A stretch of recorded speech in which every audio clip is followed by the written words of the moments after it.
os arquitetos e agrônomos entendia que seria a melhor maneira do plano diretor da cidade se expandir, se desenvolver. Então, foram 1 ano e meio de bastante discussão, bastante conversa e de bastante enriquecimento, né, na verdade, porque eu, como agrônomo, quando me deparei diante dessa situação, falei, preciso aprender alguma coisa sobre isso. Então, eu fui fazer curso, fui fazer aula na USP, então foi realmente muito legal, porque foi um aprendizado muito grande e hoje eu me sinto à vontade de falar sobre esse tema, porque foi muito discutido aqui, porque a gente procurou e se envolveu bastante e aprendeu muito. Então, realmente, ciclos como esse aconteceram da mesma maneira, também com ideias enriquecedoras. E ontem teve uma palestra muito importante aqui, muito boa, que mostrou que pelo menos a gente estava no caminho certo. Se nós não acertamos tudo, pelo menos nós estamos pelo menos olhando para o caminho correto. Existe uma necessidade de uma calibragem desse plano diretor novo, devagar enquanto algum artigo que remetia a outro. Então a gente tem que realmente, há uma necessidade de fazer uma calibragem desse plano diretor, mas não é isso que eu vou falar. Eu vou falar realmente algumas novidades para quem viu. Então, hoje, ia apresentar a cartilha para vocês, que é uma forma sintetizada de entender, porque o plano diretor é uma lei muito, muito robusta, né, muito grande. Então, se a gente conseguir ilustrar bastante, deixar isso de uma forma bem didática, acho que facilita para todo mundo. Essa cartilha, por conta exatamente dessa situação, que vai ter que fazer algumas correções no plano diretor em si, a gente vai deixar ela de forma digital para vocês, mas depois que a gente vai imprimir ela, a hora que tiver certeza absoluta que já está numa situação muito boa. Acho que já o Douglas vai pegar aqui a apresentação. Bom, então vamos lá. Eu vou, juntamente com o Douglas também, ele vai apresentar detalhar alguns passos. Então, como vocês já sabem, hoje eu comecei aqui, sou engenheiro agrônomo, fui ex-presidente aqui, não tem nem que falar a minha gratidão pela associação. E foi isso que também, essa minha atuação dentro do plano diretor, que provavelmente me catapultou para ser candidato a vice-prefeito e, porventura, ganhar a eleição, me tornar vice-prefeito e também ser escolhido para ser secretário de Habitação e Desenvolvimento Urbano. E como que a gente vai começar a trabalhar, entender onde são os gargalos e qual que seria, né, para onde que a gente tem que ir, saber qual que era o caminho que a gente queria tomar e seguir em frente para errar o mínimo possível, porque os profissionais estavam tendo uma demanda, existia uma morosidade muito grande, a gente tinha que entender isso por quê.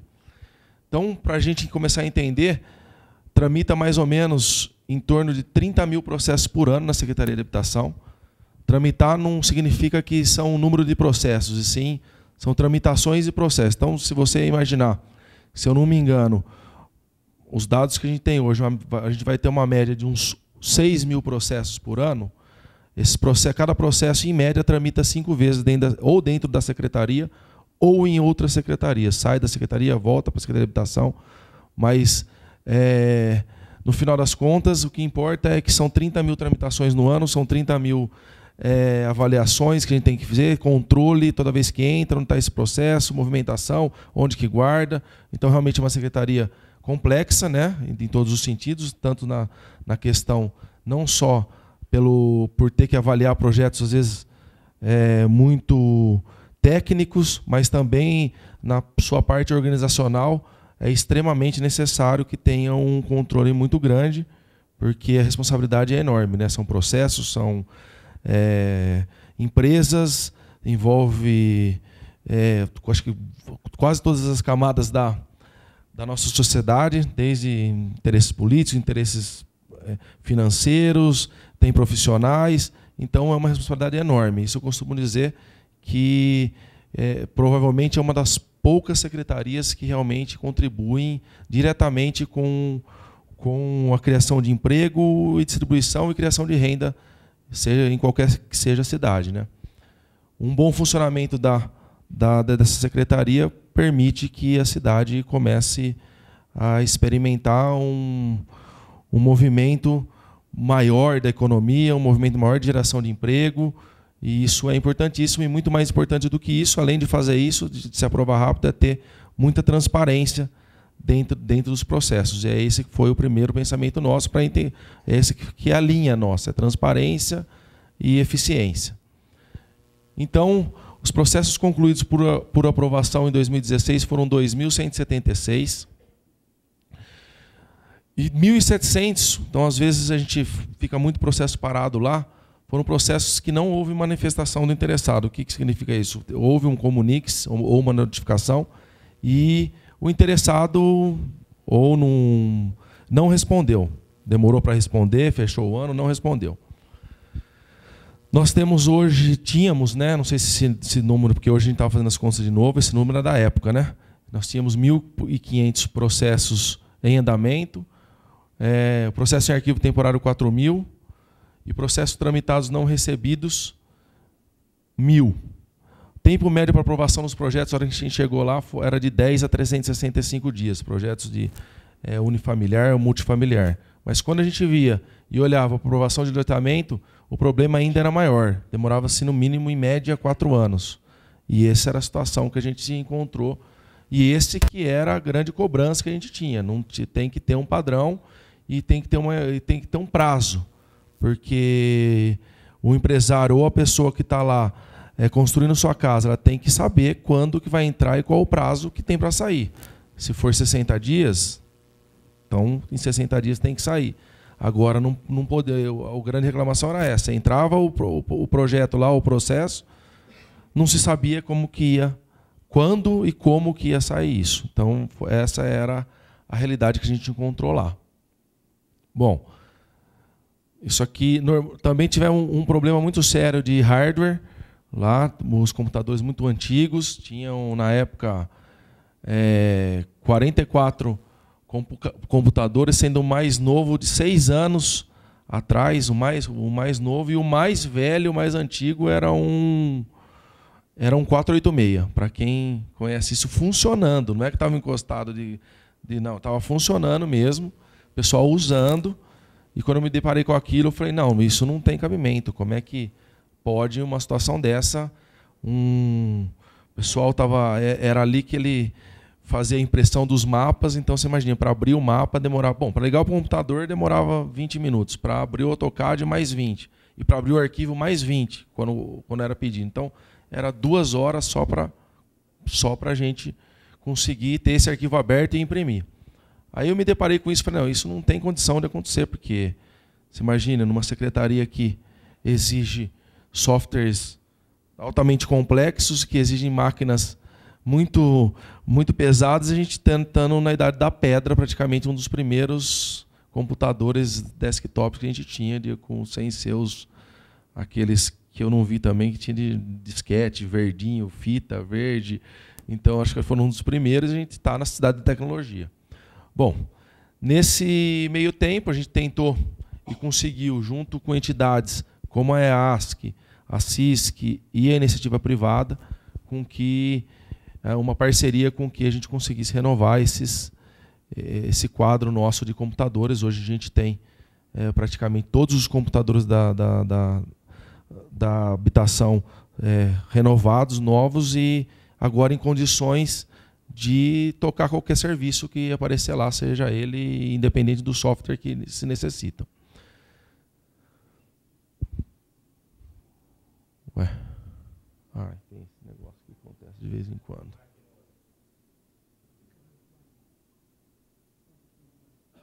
Aí. Bom, e aí como que nós definimos? Pegando, e também encontramos também um pessoal muito desmotivado, né? Então, na verdade, a gente não estava entendendo o que estava acontecendo na Secretaria de Habitação, que não se conversavam. Isso era um problema sério também. A gente percebia que existiam vários problemas que eram multidisciplinares, não multidisciplinar porque não era disciplina, mas era multissetoriais dentro da própria secretaria. Então, a comunicação era meio difícil de acontecer. Então, identificamos isso também. Falei, como é que a gente vai fazer isso? Né? Como é que vai fazer? E ao longo do tempo, a gente vai falando aqui. Então, quais foram as metas estabelecidas? Estabelecer base tecnológica e soluções adequadas às necessidades. Informatização, que hoje não tem mais como, é um caminho sem volta. Ontem, quem estava aqui, a revolução que a gente vai passar nos próximos 10 anos, ela vai ser incrível. E na prefeitura também, o esquisito daqui a 10 anos vai ser o papel dentro da prefeitura, porque agora, com a entrada das novas gerações para trabalhar na prefeitura, a dificuldade vai ter em trabalhar com papel. E a gente trabalha muito com papel. Porque hoje em dia, você conhece o pessoal de 18 anos, quase que praticamente nasceu já tendo tela touchscreen. Na vida dele inteira. Eles não conseguem entender a vida sem ser touchscreen. Então, isso é uma opinião minha. Tenho certeza que daqui a um tempo, se a gente não acompanhar essa evolução, as pessoas que estiverem trabalhando na prefeitura vão ter dificuldade para se enquadrar no sistema ainda da burocracia na forma do papel. Né? Então, a informatização e integração dos cadastros urbanísticos e edificações, isso aqui é importantíssimo. Isso é um trabalho que a gente está tentando fazer e vai conseguir viabilizar a verba para fazer fotogrametria em São Carlos, que é importantíssimo não só para a Secretaria de Habitação, para todas as outras. Rever os processos de trabalho e tomar a decisão e adequar a legislação e rever o Código de Obras, que é tema desse ciclo, que é importantíssimo, porque não adianta a gente avançar numa legislação e outra ficar degradada ou não ficar modernizada, ficar para trás, aí causa mais conflito ainda. Em vez de você resolver uma coisa, te causa um problema ainda maior, porque a distância entre uma e outra está cada vez maior. Para vocês verem, se eu não me engano, alguém, o pessoal da secretaria pode me corrigir, o Código de Obras é de 74, é isso? Não, o Código de Obras é 2000, o Código de Postura é de 74, Então, você vê, um Código de Obras de Postura, que também tem que ser revisto, de 74, fala até de quando a pessoa parava com a charrete, como que tinha que fazer, e não sei o que lá. Então, hoje em dia, a realidade já não é mais essa. E mesmo o Código de Obras sendo de 2011, já não contempla muita coisa, até mesmo que está no plano diretor. Entendeu? Além de ter em algum dos seus artigos margem para interpretações, porque ele não é muito claro. Então, realmente, nós temos que padronizar um pouquinho melhor isso para, na situação da avaliação de projetos iguais, as tomadas de decisões sejam as mesmas, porque senão gera alguma desconfiança. Para resolver o problema, então, da comunicação entre os servidores da secretaria, a gente resolveu, e também para agilizar e ter de uma maneira criativa e deixar bem transparente como as decisões seriam tomadas dentro da secretaria, a gente resolveu fazer grupos de trabalho. Né? Então, a gente identificava, eu como secretário, junto com no corpo a corpo com as pessoas, o Douglas, que é o chefe de gabinete, já fazendo uma tramitação também entre o que as pessoas de fora queriam e o que o pessoal de dentro necessitava. A gente acabou fazendo alguns grupos de trabalho que hoje eu acho que tenho certeza que foi uma decisão acertada, melhorou muito a comunicação dentro da secretaria e apareceu soluções que, se não tivesse feito e conversado com várias pessoas através de grupo mesmo e discussões entre os grupos, eu acho que não seria as decisões tão boas como essa que a gente conseguiu chegar lá. Então, eu vou querer, o Douglas, que encaminhou um pouco esse processo, eu quero que ele explique quais foram os grupos que a gente formou, que foi um de legislação, de qualidade, um de tecnologia da informação, ensino e o cliente externo. Foram esses grupos internos dentro da secretaria que a gente formou, entendendo, né, as necessidades que a gente tinha. A gente tem que fazer uma adequação da legislação, tanto do plano diretor quanto do Código de Obras. A gente precisa implementar, e já estamos implementando, um programa de qualidade dentro da secretaria. Tecnologia da informação, hoje em dia, na Cidade da Tecnologia, não ter uma secretaria de tecnologia de TI, isso é uma coisa que, na altura do 2007 que nós estamos, né, é uma coisa que... Isso aqui deveria ser em todos os departamentos deveria ter um departamento, todas as secretarias deveriam ter um departamento de tecnologia e informação, e na secretaria, deveria ter uma secretaria de tecnologia e informação, em qualquer que seja hoje o órgão público, porque isso faz total a diferença. Daqui a pouco é inevitável, vocês já veem hoje que para protocolar um processo aqui no fórum ou em qualquer instância jurídica, hoje já se faz totalmente digital, com certificado digital. Para quem tem a carteirinha do CREA e do CAL, já estão vindo com chip preparado para colocar a certificação digital. Então é um caminho que, na verdade, nós já estamos ficando para trás. Uma questão de treinamento e ensino e do cliente, entendimento do cliente externo. Então, Douglas, por favor, dá uma explicadinha melhor. Boa noite a todos. Então, o objetivo do grupo, assim como o Juliano já colocou, é exatamente aproximar e maximizar a potencialidade de cada servidor da SMHDU.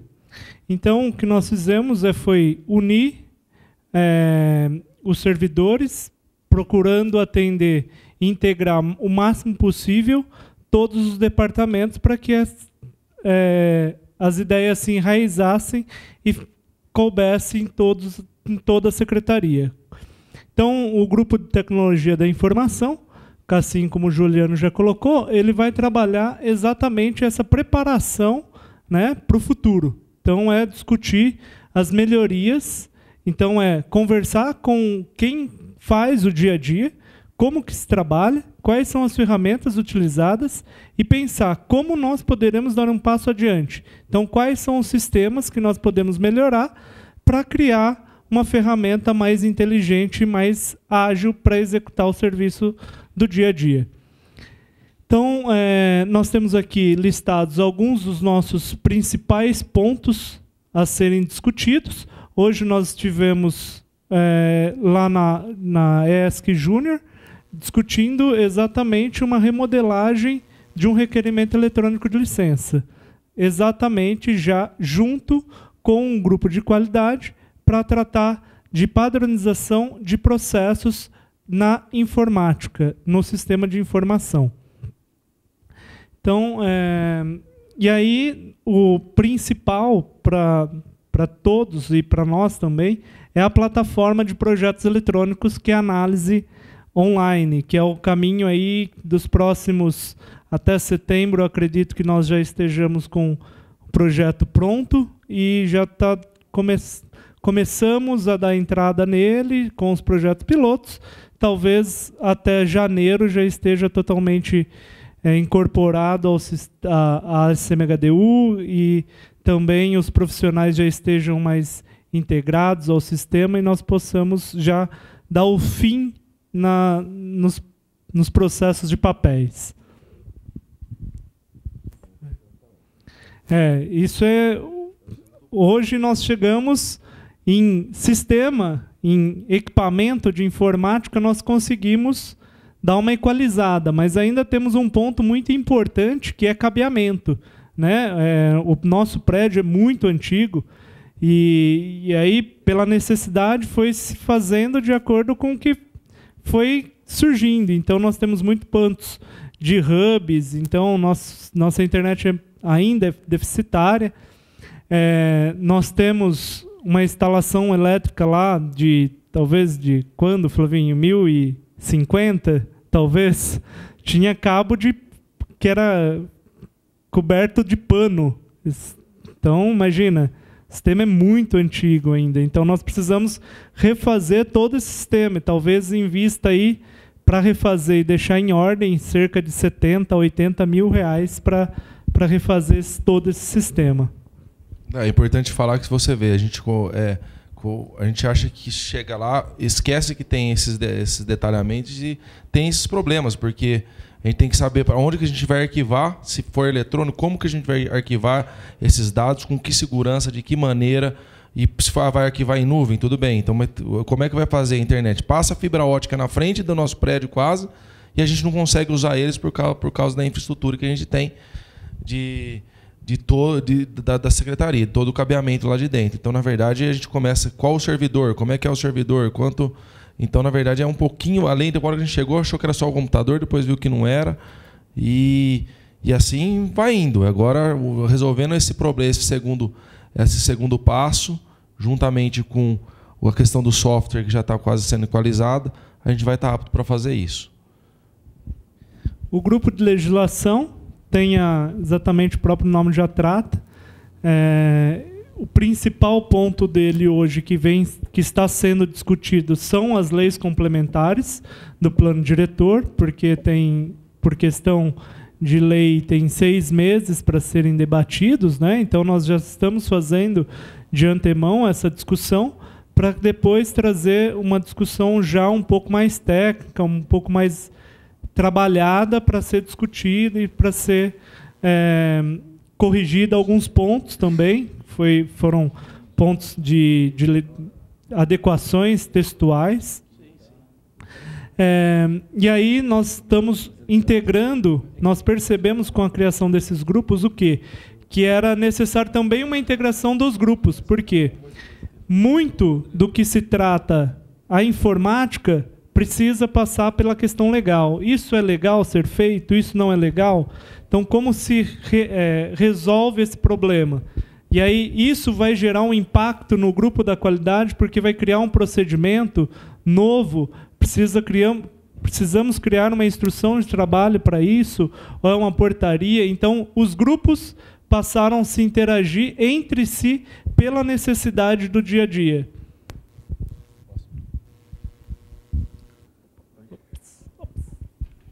O grupo da qualidade, né, que é exatamente...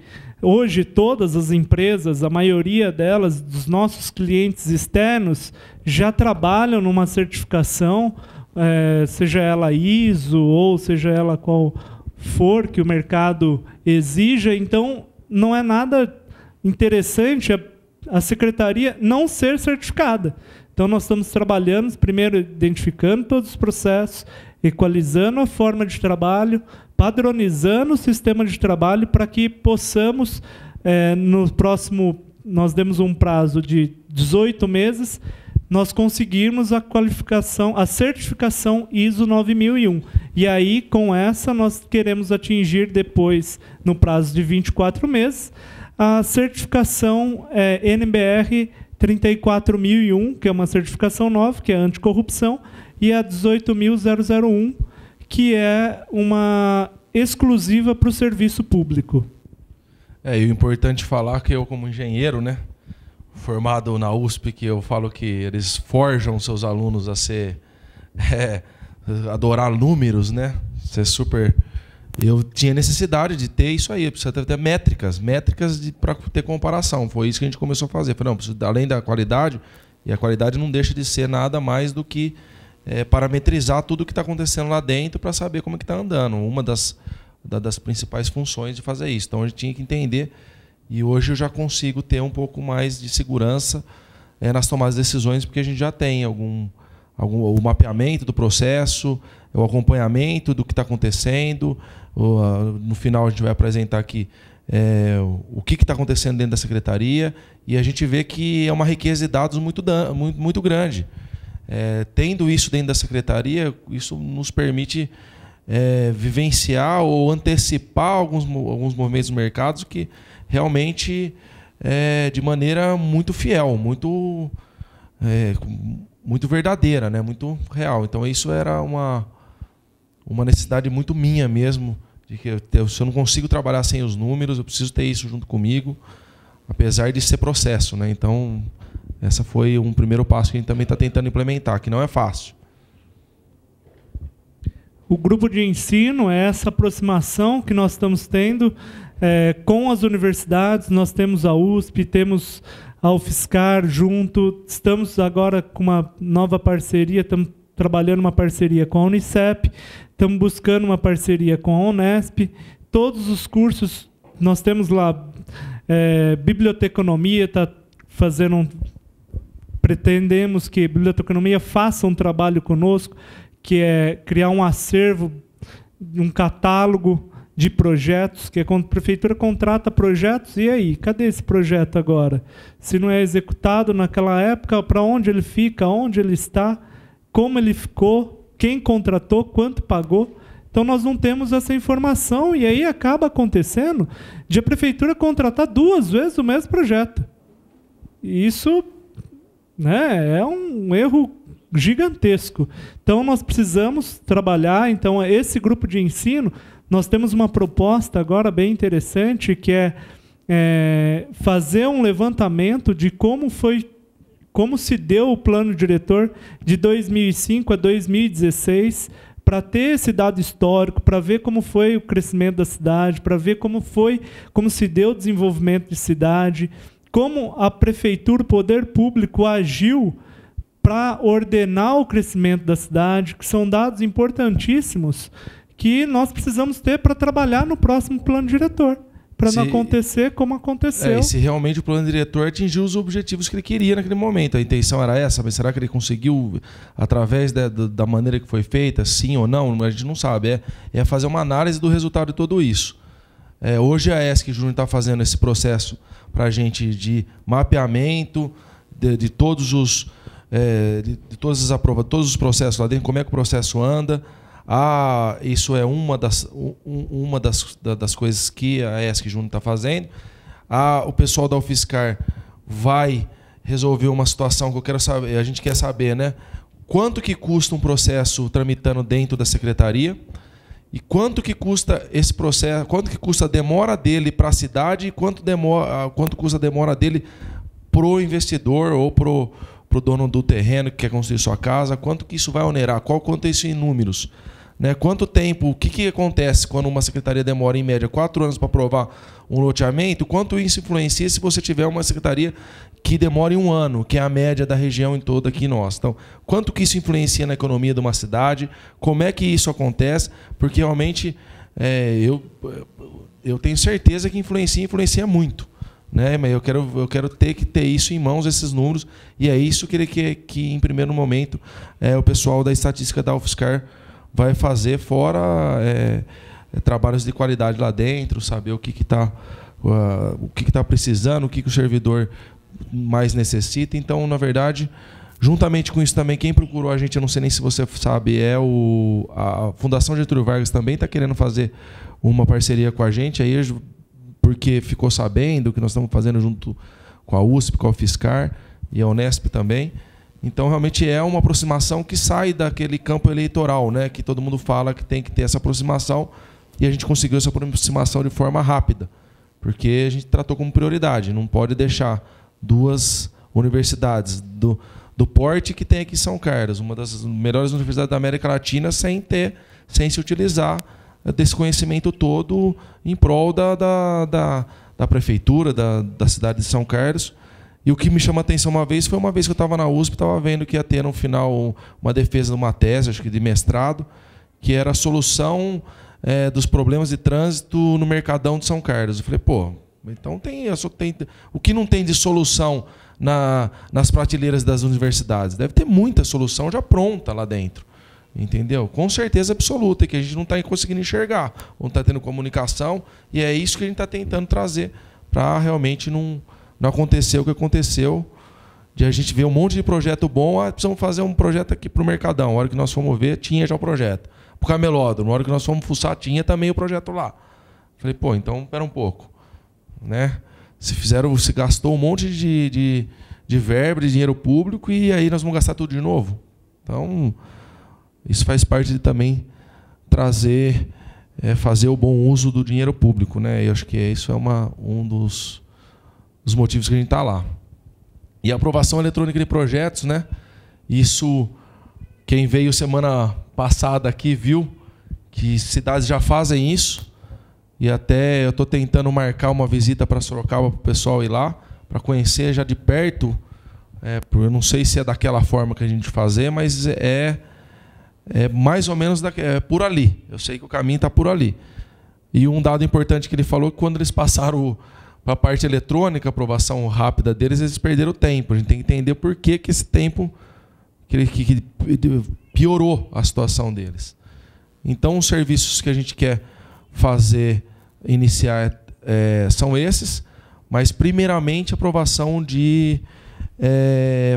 dando aprovação ao alvará de construção para unifamiliares, né? Para residências unifamiliares, que é hoje que representa mais de 75% do nosso fluxo de processo dentro da secretaria.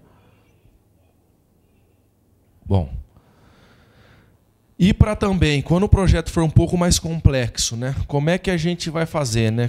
Como quando ele é multissecretarias, que é um problema também, a gente tem um problema no trâmite e também tem um problema também dentro da secretaria. A gente não se conversa, faz aquela fila indiana, em vez do processo já pegar e tem que ir para o meio ambiente, tem que ir para o trânsito, já mandar uma prancha para cada um para eles irem analisando. Não, o processo vai para o trânsito, se der algum comunicado, volta para a secretaria, depois vai para o meio ambiente, se tiver alguma coisa, volta para a secretaria. Aí o pessoal faz a correção, aí volta para uma secretaria, depois volta para a nossa, que depois vai na outra, que depois volta aqui. Então, você imagina, um trâmite médio para sair de uma secretaria na outra, em torno de 4 dias úteis, só para ir para um lugar e voltar para o outro. São 8 dias úteis, então você pode pôr 10 dias úteis para ir e voltar na secretaria. Você põe, se tramitar 5 vezes, entendeu? São 25 dias úteis, são quase 30 dias úteis se tramitar 6 vezes processo, que dão 3 meses só de tramitação entre secretarias. Como a gente hoje ainda não está instalado num lugar todo mundo junto, a gente tem que dar um jeito de resolver isso, para não ter cabimento a gente perder 3 meses, né, a pessoa esperar por conta de tramitação de burocracia interna. Então, para isso, como que a gente fez? Todo mundo deve conhecer o Grapoab. Eu fui no Grapoab, o pessoal se disponibilizou a fazer uma parceria com a gente aqui e fazer um Grapoab municipal. A gente está eu estou preparando a secretaria para que as secretarias aí, porque não é só uma, né? E aí para a gente começar e fazer formalizar essa parceria, que realmente eles vão transferir o conhecimento dele de como eles fazem isso, porque eles fazem isso em São Paulo, com o coordenador do Estado, com o CETESB, eles mandam os processos para todos e depois tem uma reunião que todo mundo traz, e se tiver algum tipo de discussão ou notificação, eles fazem todo ali na hora e num prazo máximo de 60 dias. Isso que é o mais importante. E para a habitação social, prazo de 30 dias. Né? Então eles vão trazer esse conhecimento junto para a gente. Então, todo mundo vai sentar numa mesa, nós vamos fazer esse processo andar para toda a secretaria já paralelamente e traz com prazo para a gente depois vir discutir e soltar um comunique de uma vez só. Essa aqui é a ideia. Bom, alguns resultados a gente já conseguiu ter, né? Uma produtividade muito maior. A gente pode ver, eu já me deparei algumas vezes com a prateleira vazia dos processos que entram dentro do DAAP. Então, isso já tivemos a colaboração de várias pessoas e empresas. Está cada vez mais transparente as decisões nossas. Então, hoje se sabe com quem está o processo, as cotas já estão disponíveis para o cara ou para a pessoa ver online, né, checar online como é que está o processo dele, aonde está, com quem que está, e o próximo passo é colocar a cota dentro desse sistema também, que já a cota ficar dentro do GIAP, que a gente chama lá, né, que a gente conseguir fazer isso para não ficar atrás do papel e deixar cada vez mais transparente. A gente já percebeu uma melhora no fluxo de atendimento de 30%, fazendo a consulta dos processos através do site. Tempo de análise diminuiu em 60%, e o tempo de 60%, tempo de vistoria em 75%. Então, realmente, com comprometimento de todos, isso foi um trabalho que depende muito também do entendimento dos servidores, né? E realmente eles entenderam e estão nos ajudando, e já estamos começando a ver os frutos que isso promove, né? Aqui, ó, isso aqui foi uma tabela que a gente fez. Terminou ela hoje. Então, todas as aprovações que ocorreram esse ano, por tipologia, residência unifamiliar, multifamiliar, misto, outros, institucional, comércio de serviços. Então, a gente vê que esmagadoramente grande a quantidade de residência unifamiliar em comparação com os outros. Então, mais ou menos é em torno de 85%, na média, são residências unifamiliares. Mas será que, aí a pergunta vem, quanto tempo a gente tem que perder para resolver problemas de aprovação, para dar aprovação para residência unifamiliares.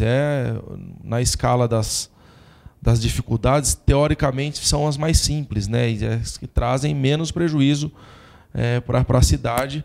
Então, mas eles ocupam hoje muito tempo da nossa secretaria. Essas tramitações ela tem que ser feita de uma forma mais ágil, menos burocrática e, como a gente viu semana passada, que eu concordo, dando uma boa parcela da responsabilidade para o engenheiro, para o arquiteto ou para o responsável técnico, né? A gente tem que transferir isso para eles, porque foram para isso mesmo que eles têm diploma. Existe o CREA, existe a Associação dos Engenheiros. Então, na verdade, e para que isso? Para realmente a gente se ater e se preocupar de verdade com projetos complexos, que tem projetos complexos, aprovação de loteamento, aprovação de prédios, aprovações de indústrias. Isso sim requer um debruçamento demorar bastante tempo para a gente, bastante análise para a gente realmente dar valor aonde que tem que realmente perder tempo, onde você tem que usar o tempo. Na verdade, a gente tem aqui, na maioria das vezes, eu já tenho alguns dados de quantas casas são menores do que 80 metros quadrados, quantas casas são entre 80 e 200 metros quadrados, e quantas são maiores. Então você vê que esmagadoramente a maioria das casas hoje estão menor que 200 metros, que são casas relativamente simples de se analisar, né? Então não tem por que a gente demorar muito tempo com isso. A gente tem que realmente analisar de forma bastante firme os outros projetos que realmente causam um impacto muito maior. Bom, então aqui tem porcentagem para vocês verem, né? 88% das aprovações, né, nesse ano foi residência unifamiliar, 3% multifamiliar, 6% comércio de serviço. E o restante dá 0, alguma coisa ou 1%. Então, realmente, esses dados, a gente já tinha uma noção que era maior mesmo a aprovação da residência unifamiliar, mas não sabia que o número era tão grande assim. Entendeu? Aqui está os processos tramitados em janeiro e aqui está o saldo, né? Então, aqui, quanto que entrou e quanto que saiu. Então, entrou 750 processos, deve ter saído 780.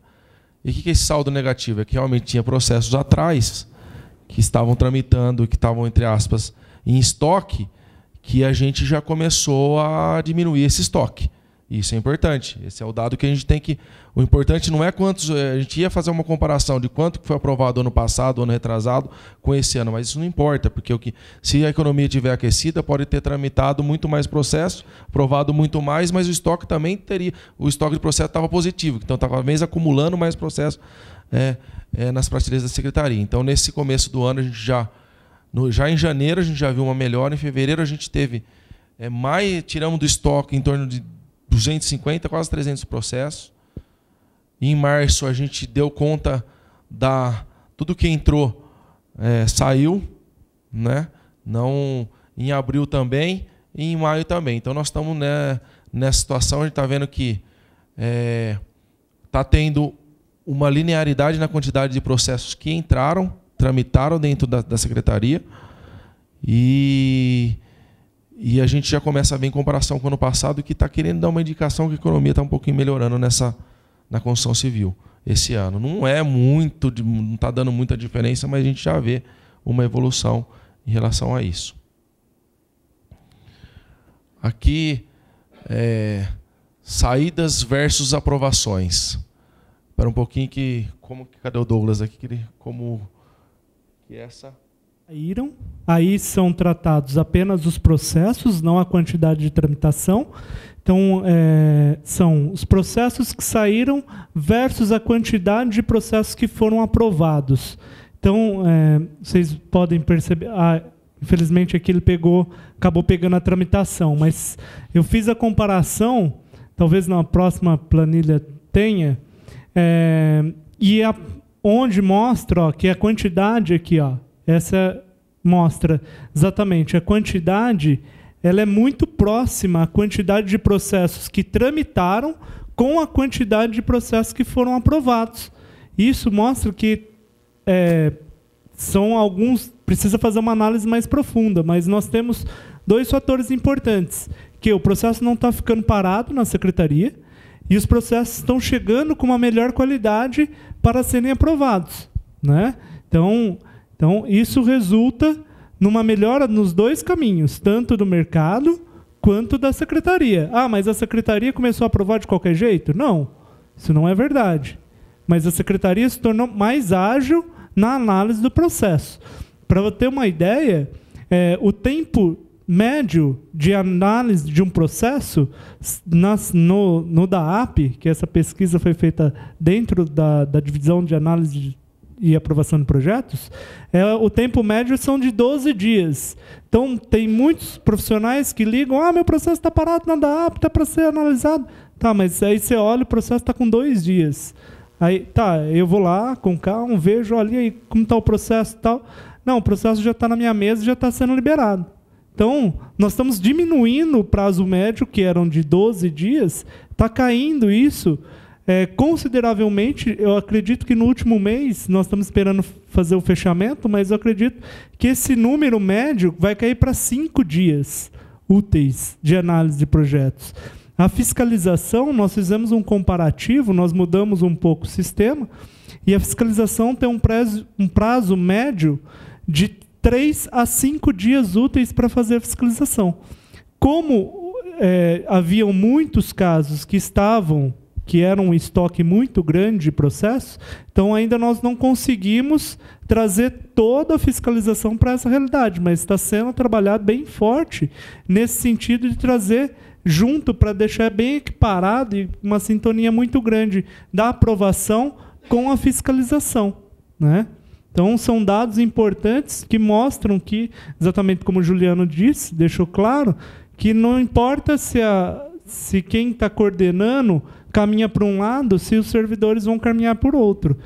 Há a necessidade de ter essa sintonia e ter esse entendimento, porque quem executa a atividade, quem vai fiscalizar, quem faz análise, não é a liderança, mas é o servidor que está ali no dia a dia, que vem de tempos em tempos, que, como o Juliano disse de novo, no começo da apresentação, nós encontramos uma equipe que não estava completamente motivada, e aí nós tínhamos algumas diferenças de números, mas isso completamente compreensível, porque o servidor vem de uma troca, uma sucessão de lideranças constante. Isso não é salutar. Então, o que nós estamos tentando fazer para diminuir esse impacto é criando dentro desses grupos, todos eles são liderados por próprios servidores, para que eles tragam a solução para os problemas enfrentados no dia a dia. Então, e que isso possa se tornar raiz dentro da própria secretaria. Então, que ele sinta-se valorizado e incluído dentro de um processo de melhoria contínua.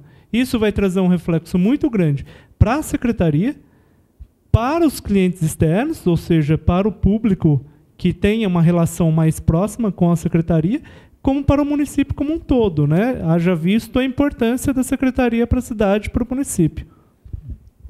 E é importantíssimo, né, a gente fazer uma gestão fora fora dos 4 anos que a gente está na prefeitura, né? Isso é um entendimento que eu tenho, fazer fora do mandato, fazer uma gestão não só para dentro do mandato quanto para fora. O que a gente quer, no final das contas, é dar autonomia mesmo para a própria secretaria se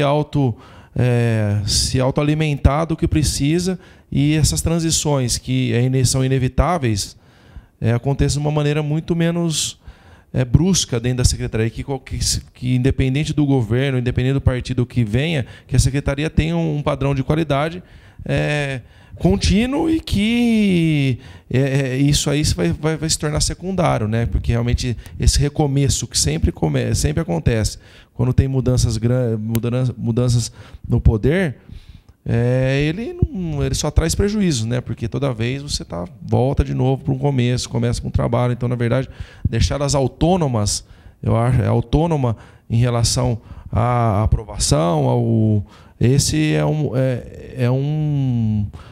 uma meta minha, entendeu? Não pensar só dentro do meu mandato, pensar muito posterior. Como que a gente faz para deixar essa secretaria andar sozinha? Isso é um pensamento, como que a gente faz um sistema desse, que não importa qual secretário está lá, ele pode melhorar ou piorar, mas você vai ter uma base de dados para você tomar decisão e todo mundo vai fazer com que a secretaria não pare, né? Não pare de forma nenhuma. Então é isso que os próprios servidores sejam eles os protagonistas dessa história. Essa é uma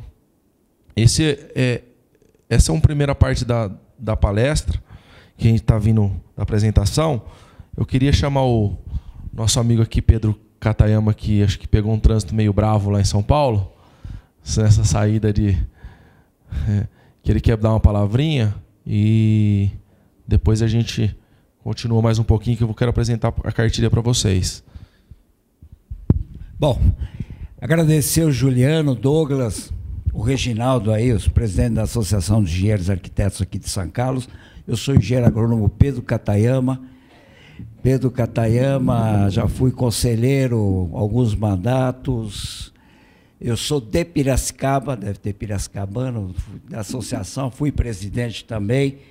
E no CREA também fui vice-presidente. E hoje eu estou diretor-geral da Mútua, que é a Caixa de Assistência dos Profissionais do Sistema Confea-CREA, que é a Mútua. Todos falam Confea, CREA, esquece da existência da Mútua. A Mútua, ela foi criada através da lei da RT. A lei da RT, a anotação de responsabilidade técnica, ela é de 1977. Portanto, esse ano completa 40 anos de existência da RT.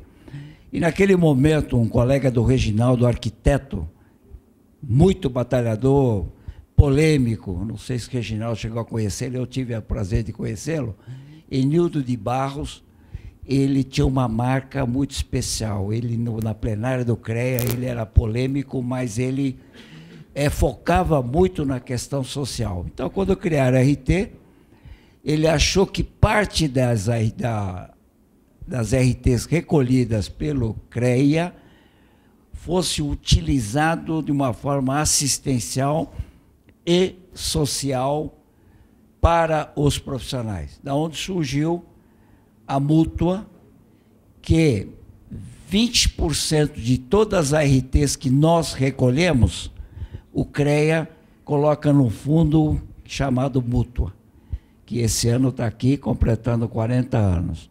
E esse fundo hoje, nós temos mais ou menos 150 milhões à disposição dos profissionais. Quem pode utilizar? A lei é clara, lá determina que tem que pagar uma anuidade. Então, a anuidade esse ano está aqui, ó, 40 anos a Mútua está completando, então a Mútua abriu uma anuidade de R$40. Aí o iluminado não vai deixar de filiar a Mútua em dezembro. Por quê? Porque para utilizar dos benefícios, você tem um ano de carência. Então, até 31 de dezembro é R$40, mas quanto mais cedo tu filiar, a carência vai vencer em junho do ano que vem, no dia 25, 26, se vocês filiarem o mais cedo possível. Aí ele pode perguntar, mas eu pago uma anuidade e o que eu ganho? À medida que você preenche o cadastro e filia a Mútua, a partir daquele momento você tem um seguro de vida. O seguro de vida. Eu, por exemplo, eu gosto de brincar quando eu vou e dou palestra, que eu digo que a minha digníssima esposa não terá aquele desprazer de deixar esse camarada falece e me deixa encrenca, não. Eu digo para ela, eu tenho 2.500 de auxílio funeral. A morte é a única coisa que é certeza. Espero que não aconteça, mas é a certeza. Então, 2.500 de auxílio funeral. Morte natural, R$20 mil. Morte acidental, R$30 mil.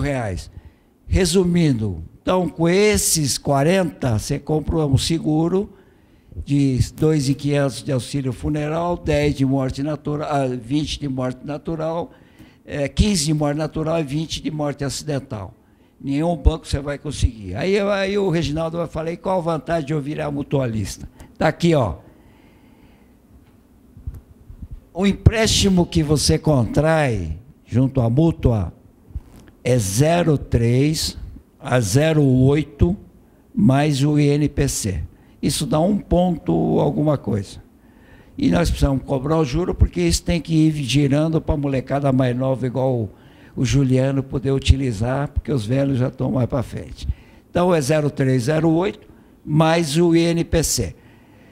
Financiamento, existe uma gama, tem uns folhetinhos aí, tem uma gama de financiamento, aquisição de um veículo, reforma, reforma do escritório, compra de equipamento de trabalho, todos eles, auxílio viagem, o Silvio Coelho não está aqui, mas todo ano ele pede um financiamento para viagem, ele deve estar para o exterior, porque saiu um financiamento para ele financiou via multa, ele fala, Katayama, eu financio a multa, pago à vista, com desconto é vantagem.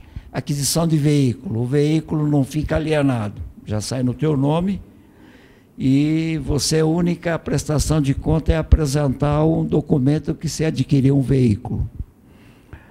Então, todas essas linhas compensa, dê uma olhada, porque na verdade é RT de nós, que nós recolhemos, que é o que está dando esse giro para fazer esse trabalho assistencial social em várias linhas. Tem aí a mútua também, numa extrema necessidade de alguém que estiver desempregado e nós não queremos ver um colega numa situação dessa, nós temos um trabalho assistencial que a mútua disponibiliza um recurso não muito grande, mas para o profissional.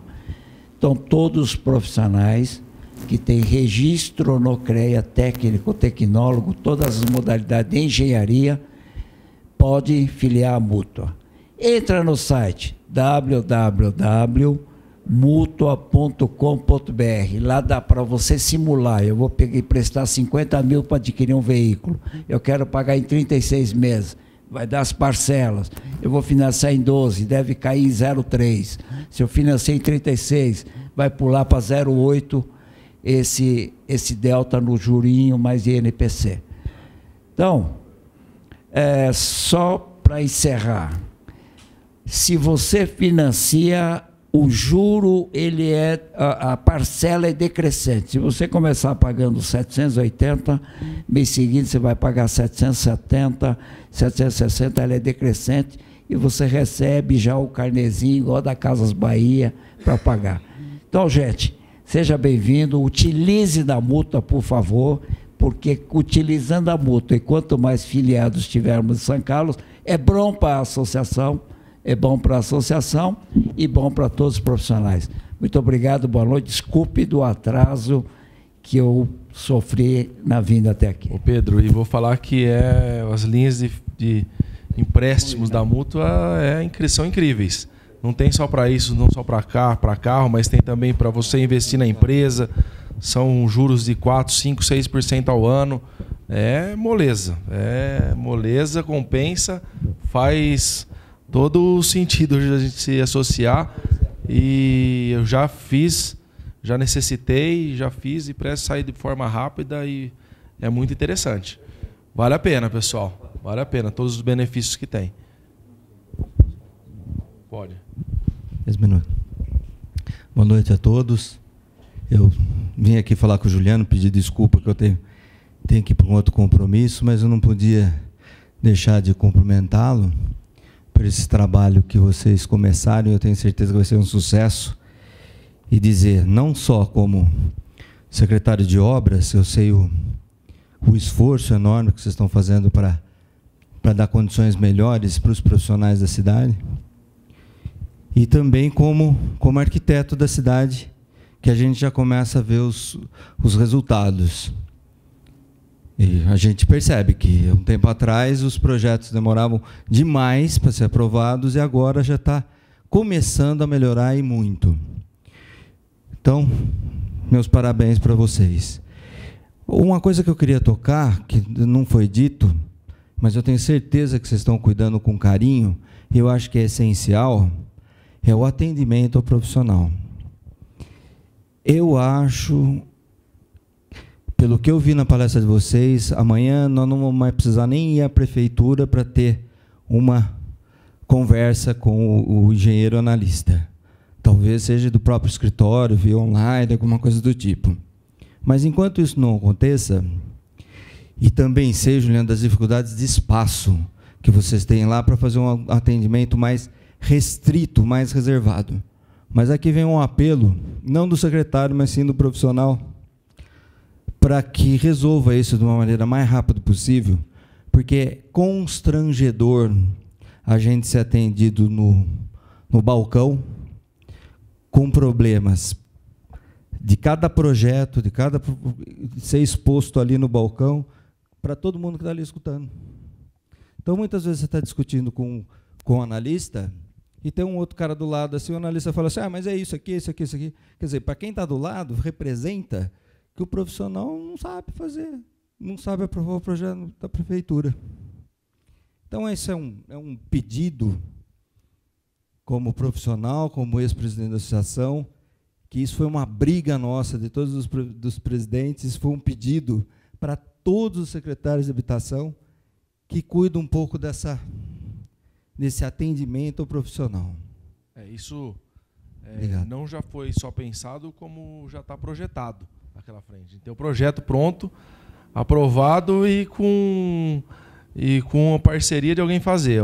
Mas, como você sabe, a gente está em vias de não sabe se vai ficar lá, se vai mudar, e aí fazer um investimento num lugar que a gente vai sair, faz o investimento e um mês depois você sai, então não faz sentido. Então a gente está se definindo, porque se realmente for para fazer, a gente tem esse projeto, a Regina que fez para a gente lá, então já tem tudo pronto, tá tudo, não só pensamos como queríamos fazer, mas ficou a primeira história de se vai lá para aquela questão da Faber, se nós vamos para outro lugar, se as secretarias vai se organizar.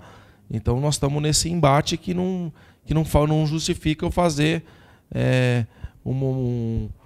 uma reforma dessa num prédio que provavelmente a gente não sabe nem se a gente vai ficar ou se não vai ficar daqui 3 ou 4 meses. Porque se acontecer de a gente se mudar para aquele prédio onde todo mundo vai ficar junto, isso vai acontecer no máximo num prazo de 6 meses. Então, aí não justifica eu fazer todo esse investimento dentro de um prédio que a gente não vai ficar mais. Mas isso você pode ter certeza absoluta que foi a primeira coisa que a gente pensou, e a gente até falou outro dia, nós precisamos contratar o pessoal que faz o treinamento do McDonald's, porque é incrível, o atendimento é todo mundo sorrindo, você nunca vê ninguém de mau humor. Não que tenha isso, mas é só para a gente melhorar o atendimento dentro da secretaria. A ideia também não é não levar as pessoas dentro da secretaria, sim, é levar. A gente só quer facilitar, às vezes, então não que o incremento da tecnologia o profissional não vai mais na engenharia, ao contrário, a gente sabe das dificuldades que hoje tem, né? Principalmente uma de estacionamento, principalmente naquela área. Então, fazer com que o profissional vá lá e, quando for, ele seja bem atendido, tenha um atendimento bom, tudo, mas se ele puder fazer do seu escritório coisas pequenas, que ele faça do seu escritório, perde tempo, porque às vezes você perde uma tarde para ir na secretaria, ou perdia-se uma tarde, ou pelo menos metade de um período se perde quando você precisa ir na secretaria, porque acaba encontrando com conversando até resolver. Agora, que é constrangedor, o atendimento em cima do balcão, e o balcão nem cabe o projeto direito lá em cima, fica meio que dobrado para um lado e para o outro, isso aí não tem nem que... É uma situação que, se não for definido pela mudança de prédio, a gente vai fazer essa intervenção dentro da secretaria. Eu, como profissional, agradeço suas falas e acho muito importante que todos os colegas saibam que está sendo pensado um atendimento melhor para nós profissionais. Eu acho que pode ser...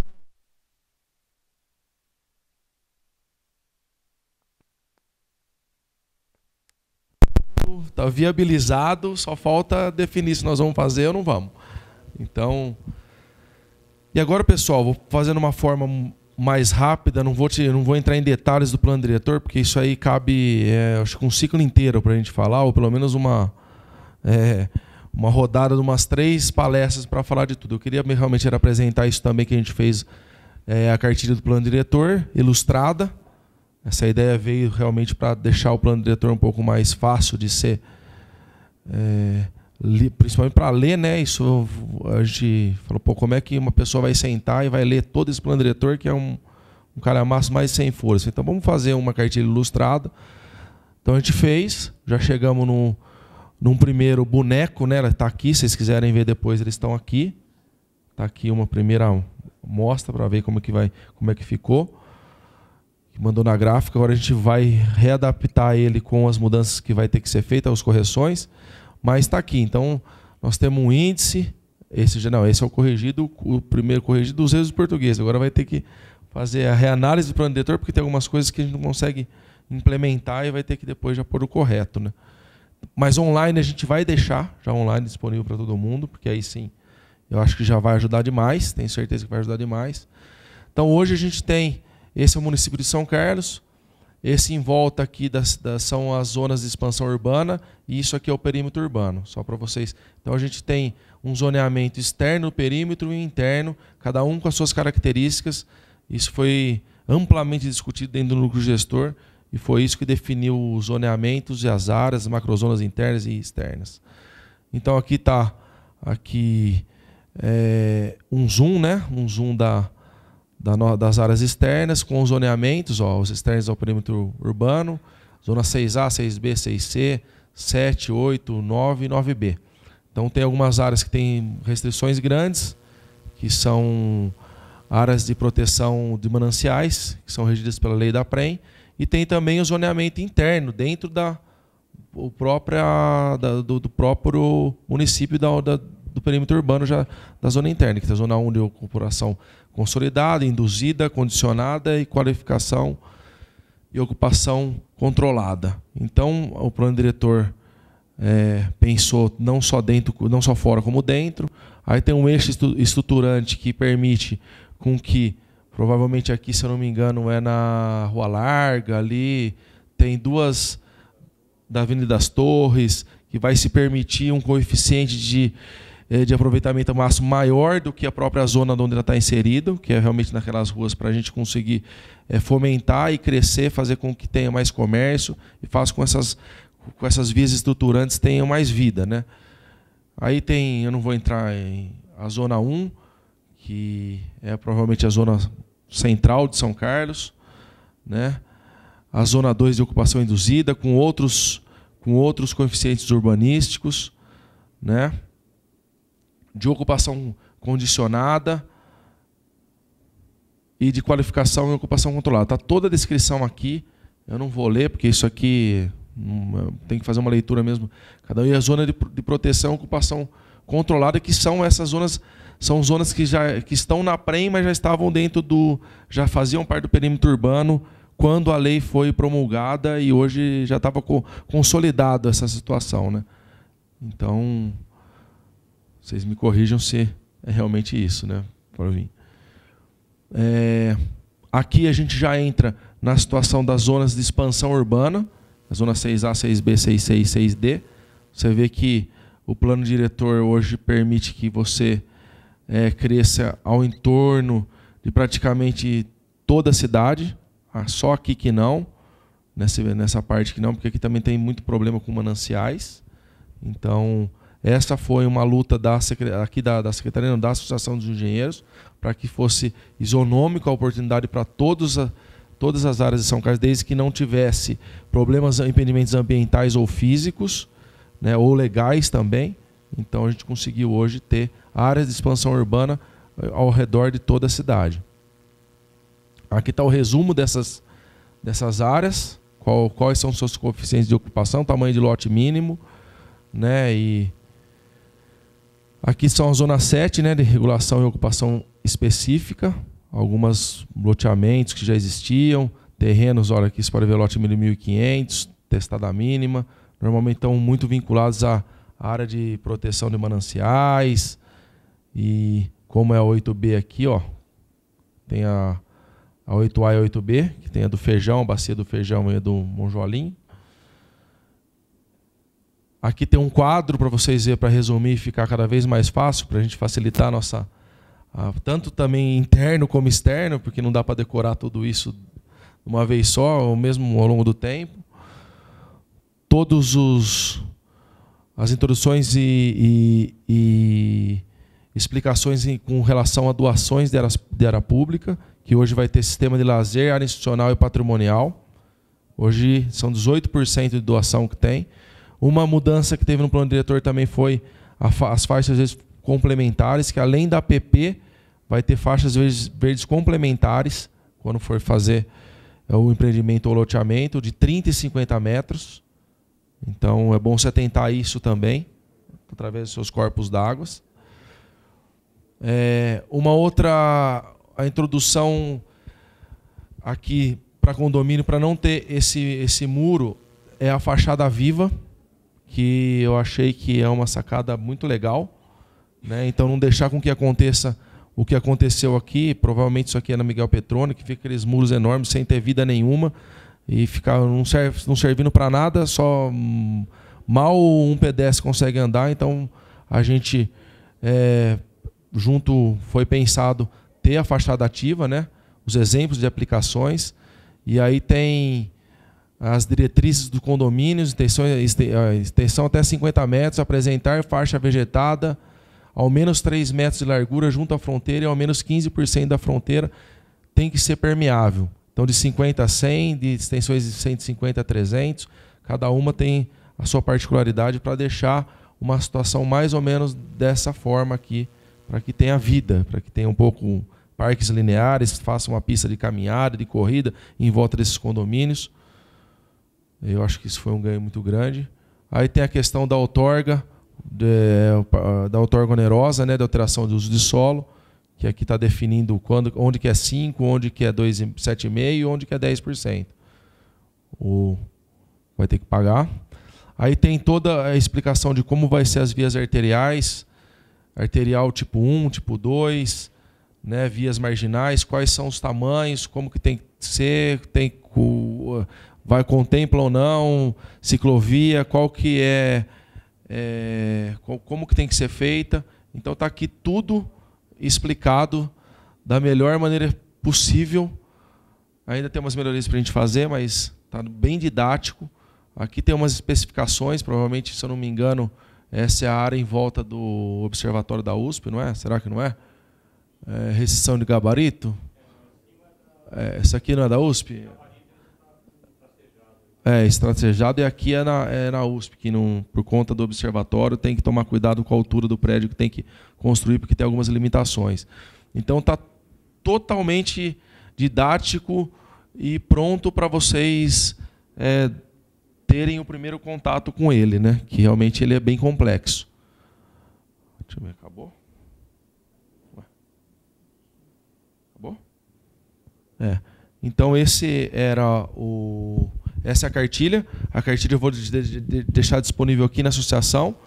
Se vocês quiserem, eu não sei como que eles vão fazer, se eles vão enviar isso para vocês, eu vou deixar disponível no site para vocês fazerem download.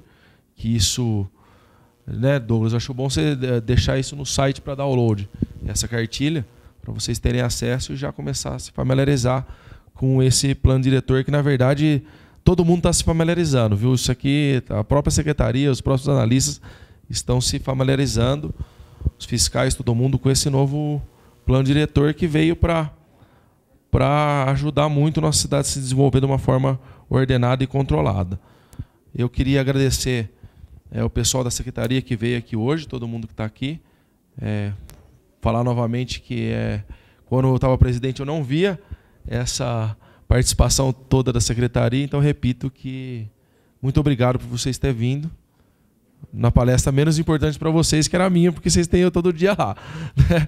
Mas muito obrigado por prestigiar e queria agradecer a todos e me colocar à disposição para qualquer dúvida e sugestão aí. Muito obrigado a todos.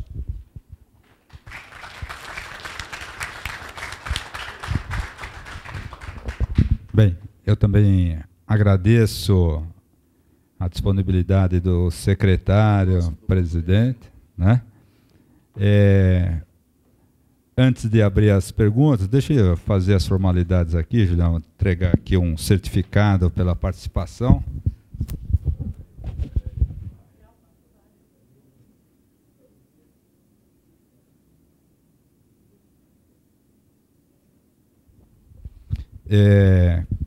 Você já esteve aqui no meu lugar, já entregou vários, você sabe da importância de um palestrante. Exatamente. Você sabe da importância, a casa cheia aqui, cara nova, pessoal aqui atuante. Estou vendo muita gente nova participando aqui, profissionais, colegas do poder público aqui. A universidade, não sei se tem alguém aqui da universidade, estou vendo o Dagoberto ali, né? Nós estamos, né, representamos a universidade, então o importante, Juliano, é essa postura que está tendo, e meu xará aqui, o Douglas, da transparência, dos indicadores, né, que eu acho que na verdade você apresentou indicadores para, né, tempo médio de análise, quantidade de projetos, zeramento de estoque, são linguagens que para o poder público, né, quem está na administração pública, espanta um pouco. Mas a hora que é a tendência mundial, nós sermos aferidos por indicadores, né? E aí não tem jeito, a maior eficiência pública é dada por alguns indicadores. Eu parabenizo tanto você como todo o teu staff, os colegas aqui presentes, e que a gente tem uma cidade por construir, né? Aquela questão de 88% ser unifamiliar, né? É isso, né? Dos projetos analisados, né? Ela mostra uma grande tendência que está aqui no momento, né? Então tem aí uma movimentação de formiguinha, né? Porque o unifamiliar é formiguinha, né? É saco de cimento no varejo, é o concreto, uma betonada só, é um pedreiro, nós temos, né? Então nós temos uma grande movimentação, né? Ela tem uma participação grande, é um perfil da cidade às vezes, né? Ela tem um carro-chefe, né? Estranharia se fosse assim, só indústria, né? Então nós seríamos industrial, se fosse só comércio, né? Mas nós temos assim, que nós somos um município agregador de residências, né? Então essa é uma característica. São Carlos tem uma horizontalidade expansiva muito grande pelo próprio plano diretor. Eu também não era muito conhecia, mas nós, né, aprendemos tanto em um ano, nós temos mais de 20 apresentações aqui, que nos qualificou bastante. Eu estou puxando aqui na memória. Mas uma das coisas, eu gostaria de saber se alguém tem alguma pergunta aí da plateia, né, para o colega Juliano, né? Eu gostaria só eu não tenho nenhuma pergunta, eu acho que vocês foi muito claro. Eu só tenho a pergunta, você falou que já está pronto ou está em breve para a gente colocar no nosso site? Não, a cartilha. A gente já vai deixar disponível para vocês aqui no site agora essa primeira que já está revisada. Como provavelmente vai ter algumas alterações, umas correções que precisam ser feitas dentro do plano diretor, antes de imprimir, então para não imprimir uma coisa que ainda não está correta, a gente vai deixar disponível para facilitar, porque isso facilita muito o entendimento do plano diretor, essa versão, e depois, na hora que tiver a versão consolidada com todas as correções, a gente vai fazer ela impressa para distribuir. Olha, eu só tenho a agradecer essa deferência para a EASC, porque acho que nós vamos estar na frente, é isso? Não, você está sendo a primeira... Então agradeço. Vocês estão sendo os primeiros, pessoal, a ter disponibilidade a isso. Amanhã já vai estar então no nosso site uma notícia dessa cartilha à disposição dos profissionais, né? Eu acho que isso é uma atitude de parceria muito importante. Você sabe que nós estamos aqui para colaborar. O Reginaldo já saiu, mas nós estaremos promovendo uma rodada de secretários aqui, onde, passado aí o tumulto da posse, passado a turbulência dos primeiros ajustes, agora nós queremos falar com vocês com serenidade. O que vocês precisam da sociedade técnica aqui, dos técnicos, para que a gente possa colaborar. Então, cada secretário vai poder colocar aqui. Se a gente não tiver, a gente conta com vocês. Está aí. Via associação, participar. Via associação, colaborar com a revisão do Código de Postura. Via associação, colaborar com o código, revisão do código, tá certo? Nós temos aqui colegas, como eu sempre falo, aqui é um campo neutro, a sala é aberta, a discussão é forte e o resultado é bom, tá certo? Alguém tem alguma pergunta aí para fazer o secretário? Tem? É importante que também numa situação dessa hoje que eu me encontro, eu encorajar também todas as pessoas da minha geração, as gerações mais novas, que participem da política. Eu costumo dizer, o cavalo é brabo, o cavalo não é manso não, mas também não é tão bravo assim. Então, na verdade, nós temos que participar, nós temos que fazer a diferença, tem que se unir mesmo as classes. A gente tem um caminho muito grande à frente, estamos passando por uma aprovação aí incrível com tudo que está acontecendo.